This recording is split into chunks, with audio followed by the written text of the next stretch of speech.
How to fix memory could not be written error on your Windows device. Hello guys, this is Atticus and welcome back to another tutorial video. In today's video, I'll teach you guys how you can fix memory could not be written error on your Windows device. So without any further ado, let's dive right into it. So the first step here is you will need to open up your CMD. We'll scan for problems. So make sure that you're on administrating administrative privileges. After you're there, simply type in SFC, give a space, give a slash, and type in scan now. Now this is the code that we are using.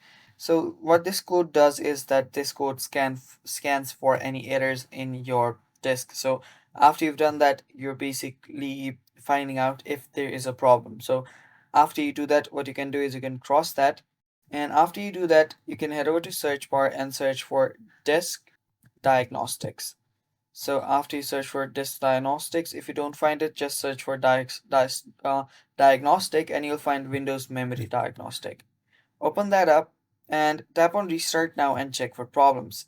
After it does that, it will save your work, it will close any program, it will restart it, and it will find out any problems that can be on your disk.